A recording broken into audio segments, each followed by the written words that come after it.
Sveiki bičiuliai, jeigu esate tokią vėjotą dieną kaip mes dabar, kur faktiškai šiek tiek ir lyja, šiek tiek ir pučia toks stiprus vėjas ir turit labai mažai tiesiog kažkokių malkų, bet vos kelios šakelės, ten tiesiog konkorėžiais kujos ar kažkas tai tokio ir norit užsikurt laužą, tai tiesiog yra vienas toks praktiškas Dakotos indėnų metodas, ta prasme, kurį pabandysim parodyti. Nes jeigu tokį kiekį tiesiog malkų užkurtumėt šiaip tiesiog ant žemės, tai faktiškai efekto nepajustumėt, nes pirmas vėjas jas tiesiog išdraskytų. Tai ką mes darysim, mes tiesiog, nežinau, turit kastuvėlį puiku, jau turit kastuvėlį, gal galit kažkokį tokį aštresnį pagalį susirast. Ir štai tokioj minkštoj žemė, čia toksai pusiau smėliukas, bandysim iškast duobutę.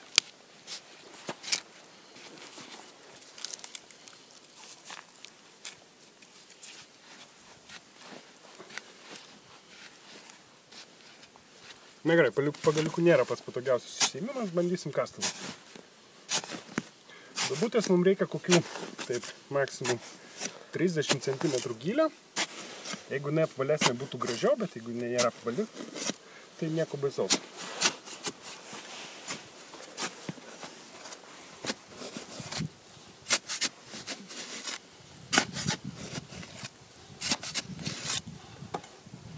Vėlgi, duobutės skersmuo, kuo jisai mažesnis, tuo geriau.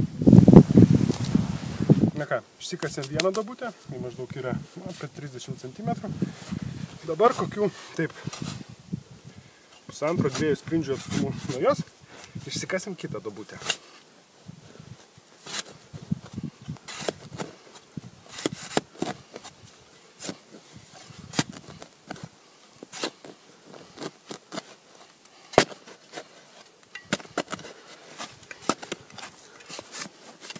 Dabar ką turėtume padaryti, turėtume sujungti abi šias duobutes tokiu požeminiu tuneliu.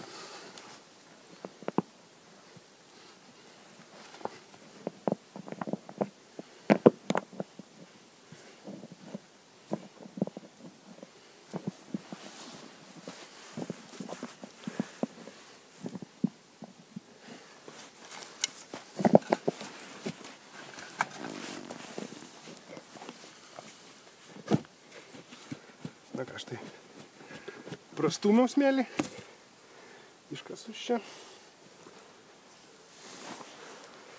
Ką dabar darom? Dabar bandom iškurt laužą šios duobutės viduje.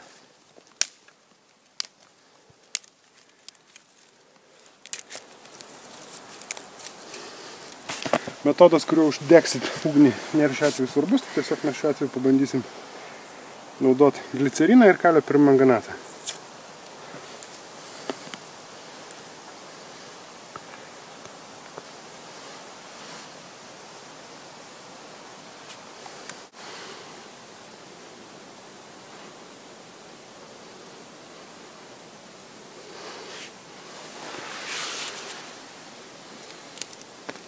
Na ką, dabar luktersim minutėlę.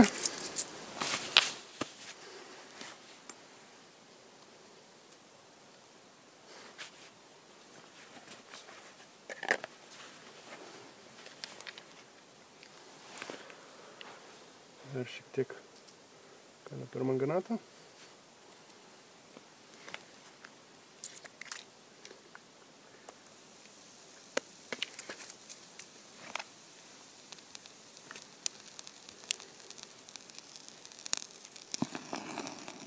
Nu ką, atsirado liepsna, dedam mažas šakeles.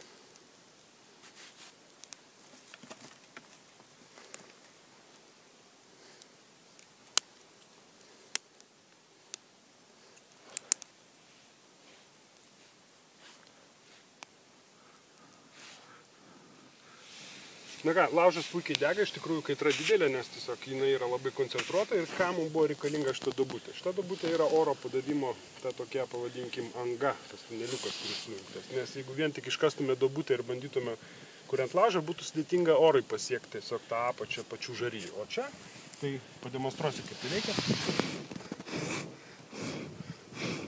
Oras laisvai cirkuliuoja ir tiesiog labai kaitriai dega. Dabar kokie tokio laužo pranašumai, tai kaip minėjau, tiesiog jisai yra gan nereiklus kurui. Tai galit vos ne arbatą ar kažkokį maistą įsivirti ant kankorėžių, šakelių, skujelių. Vėlgi, jeigu esat kažkokioje, nežinau, vietoje, kur nelabai galima ten galbūt laužų kūrenti, kur nepatogu laužus kūrenti, tai tiesiog išsikasę tokią duobutę ir ją tiesiog po to, kai jau išsivirsit maistą užkasę, kaip ir pėdsako apie tai, kad čia buvo kažkas deginta, nepaliks. Indienai kam naudojo, indienai kasdavosi šiek tiek gilesnės duobutės ir tai būdavo tiesiog mažiau pastebimas laužas, nes jeigu tiesiog kūrena didelį laužą, tai pamatysit jį už kelių kilometrų, o tokiai duobutė galima likti net ir naktį nepastebėtom, kad čia kažkas vyksta kūrenimas. Vėlgi kitas dalykas, jeigu išsikasit didesnę duobutę, tiesiog dėsit mažiau malkų kūro, tai bus mažesnis ir dūmimas. Vėl būsit nepastebėti, jeigu esat kažkokio snaiperio misijoje. O šiaip ko dar toks naudingas daiktas, tai tiesiog jame galima gan patogiai rūkyti, nežinau, kažkokį tai žuvį, mėsos gabaliuką, tai pakanka vos ne iškūrenti žarijas, palikti kažkokį vos minimalų degimą ir, nežinau, kabinat kažkokį mėsą, žuvį į šitą lauželį ir rūkot kepat. Tai tiek apie senovės ir dabarties Dakotos indienų išmislą Dakotos laužą. Na ir tiesiog, jeigu nekūrenat laužo kažkur kitokio durpynę, tai kaip matot, vienu paprastu kojos judesiu galite kaip ir labai drąsiai užgesinti.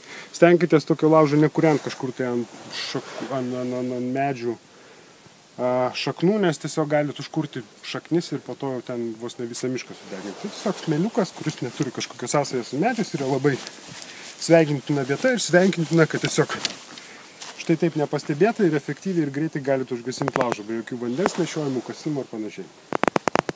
Ką, iki?